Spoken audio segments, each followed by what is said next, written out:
Hello and welcome to Learning the Storm. My name is Xyrin, and I'm here to bring you a new series about helping people improve in Heroes of the Storm. Now my microphone might sound a little funky, but I have a new one coming in soon, so hopefully I can get some better quality sound for you guys. Anyways, enough about that, let's get started with the first episode. Starring the first episode, we have Zeheve, who is currently in Gold League on Hotslogs.com at 2000 plus MMR, and he wants help with his Tyrael. So let's take a look at each team's composition and see what we can work with.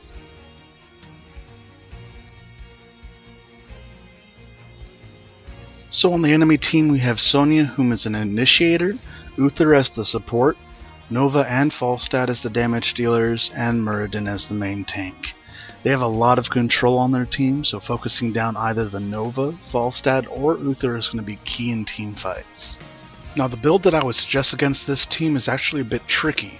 Tyrael without a healer forces you to make sacrifices in your build for more survivability, so the suggested build is as follows: Purge Evil, Vampiric Assault, Zealotry, Judgment, Cast Aside or Angelic Might depending on the situation, Salvation, and Resurgence.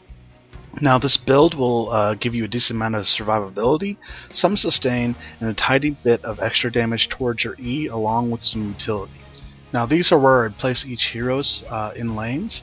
I would have Tyrael top by himself, soloing the lane. Since he does have that shield and the sustain from that build, he'd be able to hold up there pretty nice by himself, especially with his escape and his speed from his E. I would have Nova roaming between bottom and middle, making sure that they hold that bottom shrine, getting kills down there, as well as controlling mid, making sure they don't get that dragon. Falstad will also be mid. He's going to be there to push back the lane, hold back that dragon, and just to do a whole bunch of damage and go between top and bottom if he can. And then we have Illidan and Muradin holding bottom, controlling that shrine. Now I apologize for the long intro, this is the first episode after all. Let's go ahead and get into some of the things I noticed after watching the replay. So the first thing we have is a wasted opportunity. When engaging someone out of position, you want to start off with your Q to slow them and allow your teammates and yourself to do some extra damage. As well, you could have used your shield to absorb some tower shots and land the killing blow. The next part concerns map awareness. Falstad flies into you, and you lay in wait for him to do a bit of damage before he backs off, but unfortunately, Muradin comes in and you back off for a retaliation. Now the shrine is captured during this, meaning there is someone currently at it, making it a 2 versus 1 when you decide to enter. You want to try to be a bit more aware so that you aren't caught out of position. Also, you could use a little bit of work on your Q escape. The next thing I'd like to talk about is merc camps. During this encounter, your Illidan does die, but you were still able to make it off with killing their Muradin, as well as getting their Uther and Falstad extremely low. Now this would have been a perfect opportunity to grab your easy camp, especially with a giant team fight that ends up breaking out. Now you guys end up going 2 for 1 throughout this, but it would have been even better with your merc camps pushing bottom while you distracted them with this 1.5-minute fight.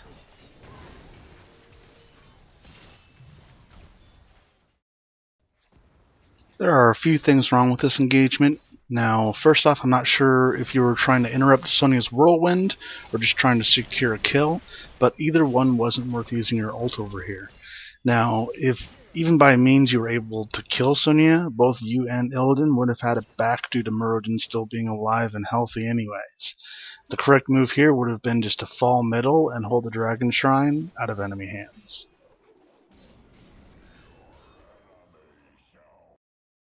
This is what I like to call easy pickings. Now, Falstad was stunned by Muradin, and he's a perfect target for your ultimate. But, unfortunately, you used it on that Sonya last time, so it still has 6 seconds on cooldown. But it would have been a perfect opportunity to use it right there, and that's where you want to use it as Tyrael. It is an initiation tool. It is used to pick off people during a team fight. Now this type of ultimate I like to see. Uther is overextended as people start backing off and you initiate on top of them. This nets you 2 kills, but you end up wasting the opportunity here to grab mercenaries.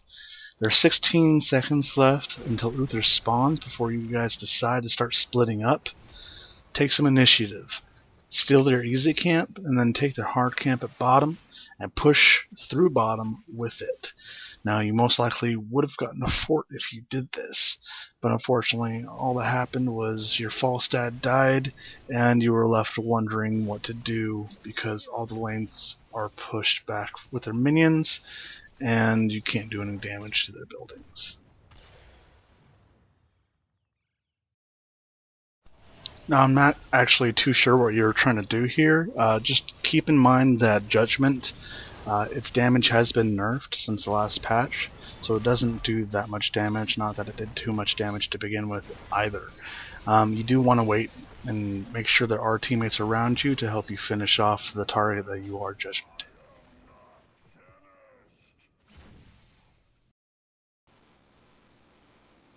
Alright, next we're going to go into the talents, and judging by what you actually chose, there can be some major improvement done here.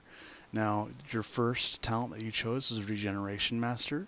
Now, while this can be good late game, and sometimes early game, for some extra sustain in lane, this isn't really a great choice. It is a low tier talent, and there are other talents that could be chosen over it. Your second talent that you chose was Amplified Healing. Now, I can see what you were trying to do with the Regeneration Master to get that extra regen, but this talent is really only useful when you have 2 healers on your team, and unfortunately you don't have any on your team in this match, so it is kind of a wasted slot for you right now. I would instead get the Vampiric Assault, which will give you some healing while in combat, as well as that sustain that you wanted. So it basically one talent for the 2 that you chose for that sustain. The next one you got is Battle Momentum. Now, there are some better choices than this as well, but you're already really wasting mana. Not really wasting it, but you're using a lot of mana as Tyrael already. So using that Battle Momentum to try to get those extra spells in, the only real use for this is to get some extra shields out for your allies, which is kind of effective in this situation since you don't have any healers, and to escape more quickly when being chased or needing to get out of a team fight or such. You got Judgment, which is good. It is the best of the 2 ults, and it is used for engagement, so that's really nice. Burning Rage is your level 13 talent, and I'm going to show you why you should have gotten Cast Aside instead. It is because of the ult choices of both Falstad and Nova. Aerial Blitzkrieg for Falstad has a 1.5 second delay before it casts, so you can interrupt it by using your E on him. And then Nova's triple tap as well. You can cancel both of these ultimates, and that is huge in a team fight. Now, this also works on the Zebo, Slappy Ghost, as well as some other ultimates that I can't really think of right now. But anything that is channeled, you can pretty much cancel. And your level 16 choice was Blood for Blood. It is pretty much the best choice for Tyrael, as you can use it both as damage and to get a little health back. But here's the thing. With your battle momentum, I would have probably have gone the shield, as it's an increase of your shield depending on how many people on your team you shield, and that would have helped more for sustaining the damage rather than just getting the heal, especially since this is a 60-second cooldown. You would have gotten more out of the shield, and I'm hoping as your last talent, if this game had gone on further, would have been Resurgence. Now, this is the team fight that pretty much determined the game. Now, with Cast Aside, this is where that would have been rarely useful. Now, coulda, woulda, shoulda, though. You already used your E, so you wouldn't have been able to stun him anyways. But it still is useful, and it still could have been useful. You could have saved it for him. You could have saved it for Nova. There are just a lot of useful ways that you could use it as well, other than just disrupting ults. Also, it would have helped a lot if your Illidan had hunted in, but you have no control really over your teammates either. And this is one of the worst things about solo queue, is just sometimes it just doesn't work out. So that being said, this video is going into the 10-minute mark now, so I just want to come to a conclusion at this point.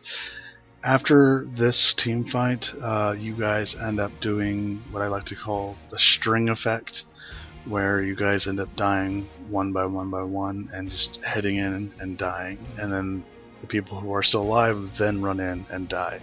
And you just kind of have to stay back and defend the best you can while trying not to die, because it's just going to keep on happening over and over again, and you guys aren't going to be able to regroup and push as 5, and that's what you need to do.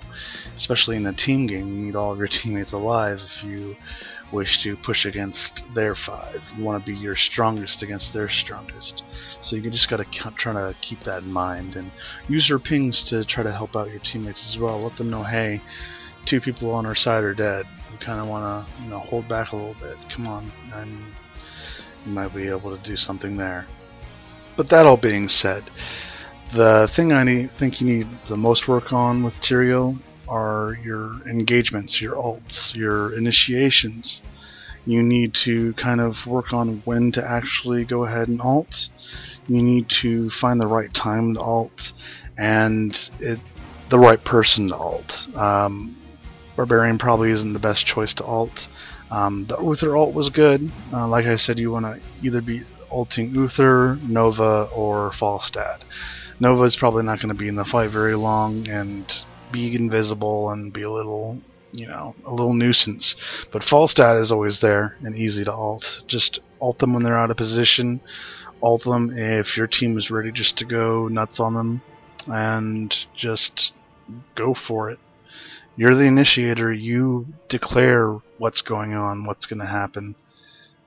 Your team just has to follow up, and that's the best you can kind of hope for.